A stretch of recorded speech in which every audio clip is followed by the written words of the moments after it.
Dear students, आज के high impact video में आप सभी का स्वागत है। आज हम देखने वाले फंक्शनल ग्रुप जब हमारे सामने होते हैं तो ऐसे केस में उनका नेमिंग किस तरीके से करते हैं, ठीक है। और इसमें दो तरह के प्राइमरीली फंक्शनल ग्रुप्स होते हैं। एक तो वो होते हैं जो कार्बन कंटेनिंग होते हैं और एक वो होते हैं जिनमें कार्बन नहीं होता। कार्बन नहीं होता जैसे कि फॉर एग्जाम्पल एल्कोहल हो गया हमारे पास, अमाइन हो गया, थायोल हो गया। लेकिन जिनमें कार्बन होते हैं ऐसे भी बहुत सारे फंक्शनल ग्रुप होते हैं, जैसे कि एल्डिहाइड हो गया, कीटोन हो गया, कार्बोक्सिलिक एसिड हो गया और एसिड के डेरिवेटिव्स हो गए। तो इन दोनों का टाइप जो होता है, फंडा जो होता है, वो थोड़ा थोड़ा डिफरेंट होता है। तो चलिए सीधा उसी कॉन्सेप्ट पे आते हैं। With the help of problem solving हमें सब समझ में आ जाएगा। तो सबसे पहले हम स्टार्ट करने वाले हैं with the help of alcohol. देखिए क्या होता है, जब हमारे पास फंक्शनल ग्रुप आता है ना, तो लास्ट में 2 डिग्री सफिक्स लग जाता है। 2 डिग्री सफिक्स मतलब सबसे एंड में। जैसे कि नॉर्मल हमारे पास एल्कीन था, propene, butene, 2 methyl butene, 2 methyl pentene.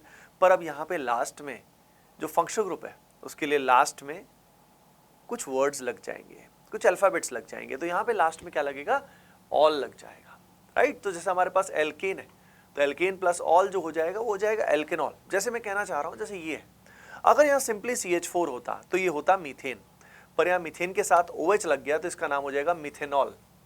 तो हमें ये बिल्कुल क्लियर होना चाहिए कि यहाँ पे जो ओरिजिनली नाम था उसके आगे ऑल लग रहा है, बस नथिंग एल्स। यहाँ पे अगर अगले केस में देखें तो पेरेंट चेन में आप देख सकते हैं 2 कार्बन हमारे पास है, तो यहाँ पे इसका जो नाम आएगा वो आएगा इथेनॉल। अब इसके बाद अगर हम देखते हैं यहाँ पे 3 कार्बन है, 3 कार्बन से तो इसका नाम आएगा प्रोपेनॉल। यहाँ पे अगर 4 कार्बन आप देख सकते हैं बच्चों, तो इसका नाम जो आएगा दैट विल बी ब्यूटेनॉल। अब यहाँ पे नंबरिंग को कैसे ध्यान देना है, तो सीधी बात है। देखिए अभी तक आपको याद होगा कि जब लोकेंट्स ही हमारे पास थे, प्रिंसिपल चेन के बाद लोकेंट्स ही हमारे पास थे, तो नंबरिंग इस तरीके से की जाती थी ताकि लोकेंट्स को लोवेस्ट नंबर मिले।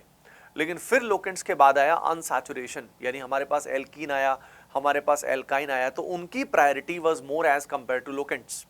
अब उसके बाद अगर हम बात करते हैं तो यहाँ पे हमारे पास आया एल्कोहल। तो जो फंक्शनल ग्रुप है उसकी priority is more as compare to unsaturation and as compare to locants. तो यहाँ पे हमें नंबरिंग इस तरीके से करनी है ताकि जो हमारा OH से जुड़ा हुआ कार्बन है उसको लोवेस्ट नंबर मिले। Numbering is done in such a way that the carbon attached to the OH group receives the lowest number, right. तो यहाँ पे अगर हम बात करते हैं तो ये जो 3 आपको दिखाई दे रहा है, यहाँ पे मिथाइल है, तो इसका नाम जो आएगा वो क्या आएगा, इसका नाम आएगा 3 मिथाइल। 3 मिथाइल के बाद बच्चों आप समझ सकते हैं बहुत ही इजीली, यहाँ 4 कार्बन है तो यहाँ पे आएगा ब्यूटेन ऑल, यानी ब्यूटेनॉल हो गया। समझ रहे हो, तो यहाँ पे 3 methyl butanol is the correct answer, ठीक है। अच्छा 3 मिथाइल 2 ब्यूटेनॉल, क्योंकि यहाँ पे जो ऑल है इसकी पोजीशन हमें बतानी पड़ेगी, इसकी पोजीशन है सेकंड। तो 3 methyl 2 butanol is the correct answer, या 3 मिथाइल ब्यूटेन 2 ऑल भी यहाँ पे लिखा जा सकता है। तो नंबरिंग में बस हमें थोड़ा सा ध्यान देना है, नहीं तो गलती हो सकती है। तो इस तरीके से क्वेश्चन हमें अल्कोहल्स के करने हैं। जैसे मान लो हमारे सामने कुछ ऐसा कंपाउंड है और यहाँ पे हमारे पास OH है और हमारे पास ये एल्कीन है, ठीक है। अब हमारे पास इधर OH है, इधर एल्कीन है और हमारे पास यहाँ पे है ब्रोमीन, है ना। अब इसका नाम हमें बताना है, तो ये आपका यूट्यूब होमवर्क है और जो भी बच्चा इसको सही करेगा, इसका सही जवाब देगा कॉमेंट सेक्शन में, उसको क्या मिलेगा, यस, उसका कमेंट जो है वो पिन कर दिया जाएगा। तो इसका जवाब सभी के सभी बच्चे कमेंट सेक्शन में जरूर बताइएगा। अब मान लीजिए हमारे पास कार्बन कंटेनिंग फंक्शनल ग्रुप है। अभी क्या था डिफरेंस समझिए, यहाँ पे हमारे पास फंक्शनल ग्रुप में कार्बन नहीं था। जब फंक्शनल ग्रुप में कार्बन नहीं होता तो उससे जुड़ा हुआ, जैसे मान लीजिए यहाँ OH है, अब OH में कार्बन तो है नहीं, तो इससे जुड़ा हुआ जो कार्बन है ना, यही कार्बन हमारा VIP है, यानी इस कार्बन को हमें लोवेस्ट नंबर देना है, इसी कार्बन को हमें लोवेस्ट नंबर देना है। लेकिन यहाँ पे अगर हम बात करें, जब हमारे पास कोई फंक्शनल ग्रुप एल्डिहाइड जैसा है जिसमें कार्बन अवेलेबल है, अगर वहाँ कार्बन अवेलेबल है तो ऐसे केस में आप क्लियरली समझ सकते हैं कि भाई अब नंबरिंग में हम इस कार्बन को इंक्लूड कर सकते हैं, ठीक है।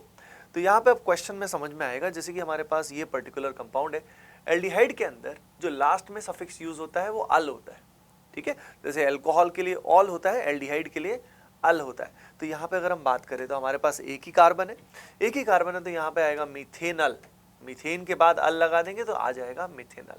तो आपने देखा कि लास्ट में अल लग गया, है ना।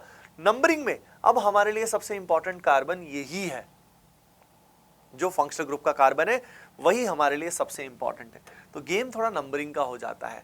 जैसे यहाँ पे देखते हैं, अब यहाँ पे हमें नंबरिंग करनी है, तो नंबरिंग करनी है तो कहाँ से करेंगे, यहाँ से करेंगे, राइट। यहाँ से करोगे तो ये जो एक कार्बन है, फंक्शनल ग्रुप वाला कार्बन, इस कार्बन को लोवेस्ट नंबर मिलाना, तो यहाँ पे इसका नाम जो आएगा दैट विल बी प्रोपेनल।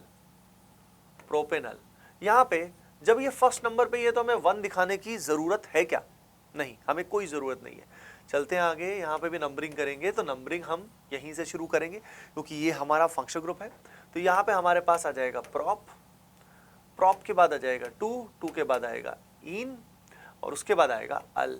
1 लिखने की जरूरत नहीं है, 1 लिख दो तो गलत नहीं होगा, बट आप समझ रहे हैं, it is not needed.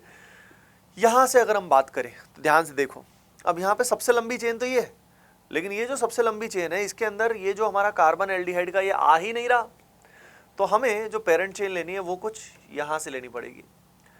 Parent chain के सिलेक्शन में हमने ये चेन लिया, चाहे ये चेन थोड़ा छोटा था पर इसमें फंक्शनल ग्रुप तो आना चाहिए ना भाई, फंक्शनल ग्रुप इंपॉर्टेंट है। तो फंक्शनल ग्रुप को लेते हुए जो सबसे लंबी चेन है वो हमने ली, और उसके अंदर पाई बॉन्ड आया, इधर पाई बॉन्ड नहीं था तो हमने ये लिया, ये हमारा लोकेंट हो गया। तो इसका जो नाम आएगा सबसे पहले क्या आएगा, सबसे पहले आएगा 2 इथाइल।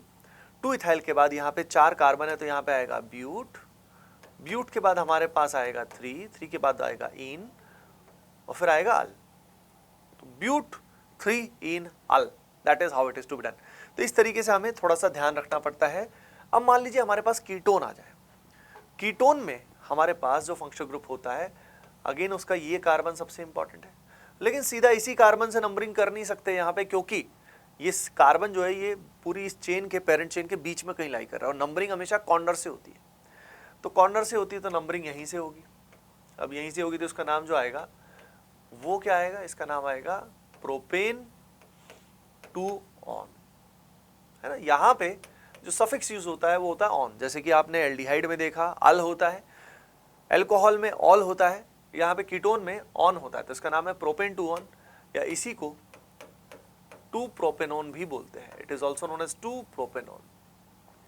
अब यहाँ पे देखते हैं, आइए देखते हैं यहाँ पे अगर हम देखें तो यहाँ पे 1 2 3 4, ठीक है। नंबरिंग इस तरीके से करेंगे ताकि ये जो पर्टिकुलर कार्बन है इसको लोवेस्ट नंबर मिले। तो इसके नाम में क्या आएगा, इसका नाम आएगा ब्यूट, उसके बाद सिंगल बॉन्ड्स है, सिंगल बॉन्ड्स है तो इन, और उसके बाद आएगा 2 ऑन। बात समझ में आई सभी को। अब यहीं पे 2 आगे भी लिख सकते हैं, इसका नाम 2 ब्यूटेनॉन भी हो सकता है। तो इस तरीके से कीटोन्स का नाम लिखा जाता है, जैसे ये नाम लिखना आपने को। वीडियो को पॉज करके इन दोनों सवालों को सॉल्व कर लो एक बार, आपको समझ में आ जाएगा। भाई मैं सीधा आंसर बता रहा हूँ, होपिंग दैट तुमने ट्राई किया होगा। इस तरीके से नंबरिंग करेंगे, लेफ्ट से राइट से सेम आ रहा था, पर यहाँ पे हमारे पास एल्कीन है तो एल्कीन को कंसिडर करते हुए हम यहाँ से नंबर करेंगे। यहाँ से नंबर करेंगे तो हमारे पास आ जाएगा, क्या आ जाएगा, हमारे पास आ जाएगा सबसे पहले 5 कार्बन है तो पेंट, पेंट के बाद 1 पोजीशन पे इन है, और 3 पोजीशन पे हमारे पास बच्चों ऑन है। तो यहाँ पे pent 1 in 3 on is the correct answer. यहाँ पे देखते हैं अगले पर्टिकुलर केस में, यहाँ पे हमारे पास 1 2 3 4 5, नंबरिंग यहाँ से करोगे तो भी सेम आएगा। अब यहाँ 5 है पर पेंट की बजाय यहाँ पेंटा आएगा, बिकॉज यहाँ पे इन की बजाय डाइन है बच्चों। 1 और 4th पोजीशन पे 2 एल्कीन होने की बजाय यहाँ पे आएगा डाइन के कारण यहाँ पे आएगा डाइन, और 3rd पोजीशन पे कीटोन यहाँ प्रेजेंट होगा। तो इस तरीके से कीटोन्स के नाम लिखे जाते हैं। अब बात करते हैं कार्बोक्सिलिक एसिड। कार्बोक्सिलिक एसिड में हमारा जो फंक्शनल ग्रुप होता है, this is the functional group we have, और इसके लिए जो सफिक्स यूज होता है दैट इज ओइक एसिड, इसका नाम होता है ओइक एसिड, जैसे कि methanoic acid, propanoic acid, butanoic acid and so on, ठीक है। तो अब देख सकते हैं यहाँ सबसे छोटा एसिड, छोटू एसिड ये है, इसका नाम जो आएगा that will be methanoic acid, इसका नाम होगा मिथेनोइक एसिड। एक ही कार्बन है तो मिथेनोइक एसिड ही इसको बोला जाएगा। अब यहाँ पे हमारे सामने, अच्छा हम आईपीएसी नेम्स की बात कर रहे हैं, हम कॉमन नेम्स की बात नहीं कर रहे हैं। यहाँ पे अगर हम इस पर्टिकुलर की बात करें तो भाई नंबरिंग हम यहीं से स्टार्ट करेंगे, क्योंकि यही कार्बन हमारा सबसे महत्वपूर्ण है। तो इसका नाम जो आएगा that will be ethanoic acid. 1 लिखने की जरूरत नहीं है, जब ये कॉर्नर पे ही है तो 1 लिखने की आवश्यकता नहीं है। चलिए ये सवाल अपने को करना है। वीडियो को पॉज करके इस सवाल को सभी के सभी बच्चे ट्राई करें, वीडियो को पॉज करें और इस सवाल को सभी बच्चे ट्राई करें।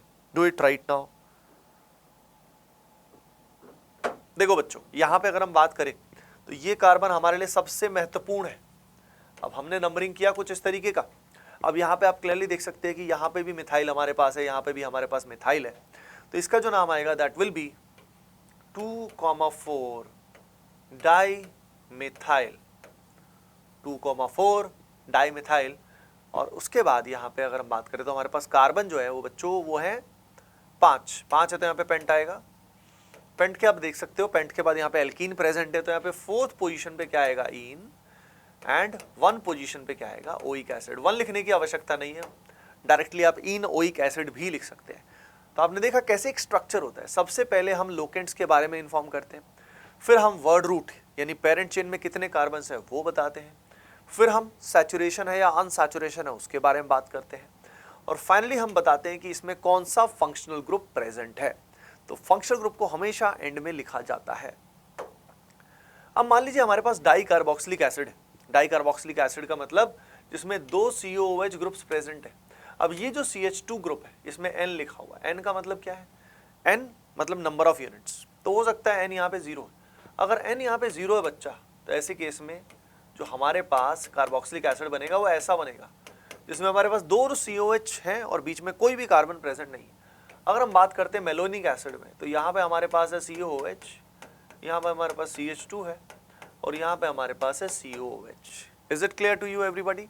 अब यहाँ पे अगर हम बात करते हैं तो यहाँ पे आप देख सकते हो कि अब क्या होने वाला है, अब हमारे पास 2 कार्बन होने वाले हैं। तो यहाँ पे COH है, यहाँ पे CH2 ट्वाइस है और यहाँ पे COH। बात समझ में आ रही है? तो इस तरीके से N की वैल्यू 3, 4, 5, 6 हो सकती है। और यहाँ पे इन एसिड्स के कॉमन नेम दिए हुए हैं। ध्यान दीजिए, ये these names are common name, ये IUPAC नेम नहीं है। तो इसका नाम है, पहले वाले का नाम है ऑक्सैलिक एसिड, देन है मेलोनिक एसिड। अब ये जितने बढ़ते जाएंगे उसके बेसिस पे इनके नाम दिए हुए हैं। ठीक है, अब ये सारे के सारे oxalic, malonic, succinic, glutaric, adipic, pimelic, suberic, ये सारे इतने इंपॉर्टेंट नहीं है, पर इसमें जो बाद में काम आते हैं मेनली वो ऑक्सैलिक आ जाता है, कभी कभी सक्सिनिक आ जाता है, एडिपिक आ जाता है। ये 3 ही मेनली यूज आते हैं, मेलोनिक बहुत रेयर आता है। तो मेनली ये 3 तो हमें पता होने चाहिए, लेकिन हाँ with more and more practice ये हमें याद भी हो जाते हैं। ओके बच्चों, अच्छा इनको याद करने का एक तरीका भी होता है। इनके सबसे पहले वाले जो अल्फाबेट है उनको नोट करो। इनके पहले वाले अल्फाबेट्स को अगर देखोगे सभी को ओम्स गैप्स आ जाएगा। ओम्स गैप्स, ओम्स में क्या है, ऑक्सैलिक है, मेलोनिक है, सक्सिनिक है, ग्लूटेरिक है, एडिपिक है, पिमेलिक है, सुबेरिक है। ठीक है, तो यहाँ पे एक इसका निमोनिक होता है जो हम जिससे हमें दिमाग में रख सकते हैं। तो हम इसमें ध्यान रख सकते हैं, oh my sir, oh my sir, give a party soon. Oh my sir, give a party soon. वो सर ने पार्टी इसके बाद भी दी या नहीं दी है तो आप समझ सकते हो। ठीक है, तो oh my sir, give a party soon. With that you can be able to, मतलब रिलेटिवली एक सिंक में, एक सीक्वेंसिंग में आपको याद रहेगा। और N की वैल्यू 0 से 6 होती है। पहले केस में बीच में एक भी कार्बन नहीं है, फिर 1 हुआ, फिर 2 हुआ, फिर 3, 4, 5, 6, इस तरीके से होता है। तो बच्चों आज के इस हाई इंपैक्ट वीडियो में आई थिंक आपको समझ में आ गया होगा कि जब कार्बन कंटेनिंग फंक्शनल ग्रुप है तो जो कार्बन है उसका हम कोशिश करते हैं कि उसको लोवेस्ट नंबर दें। सिमिलरली अगर कार्बन नहीं प्रेजेंट है, जैसे कि अल्कोहल जैसे केस में, तो उस फंक्शनल ग्रुप से जुड़ा हुआ कार्बन जो है वो हमारे लिए सबसे इंपॉर्टेंट है। उसको हमें पेरेंट चेन में जरूर लेना है और उसकी नंबरिंग जो है वो लोवेस्ट करनी है। तो याद रखिए, गेम 2 ही चीजों का है, एक तो नंबरिंग का है और एक पेरेंट चेन सिलेक्शन का है। तो ये जो कार्बन्स हैं जो सबसे इंपॉर्टेंट है, इनको पेरेंट चेन में लेना ही है और नंबरिंग करते हुए भी इन सब का ख्याल अपने को रखना है। ठीक है बच्चों, बाकी अगेन बहुत ही अमेजिंग मटेरियल अवेलेबल है बच्चों। कहाँ पे आप सभी जानते हो, ATP स्टार ऐप पे एंड वेबसाइट पे completely free of cost study material. उसके अलावा अगर हमारे कोर्सेज चेकआउट करने, टेस्ट सीरीज चेकआउट करने, तो वो भी आपको वहां पे मिल जाएगा। चलिए बच्चे, मिलते हैं अपन नेक्स्ट पर्टिकुलर वीडियो में। Bye bye, take care and keep doing well, love you all.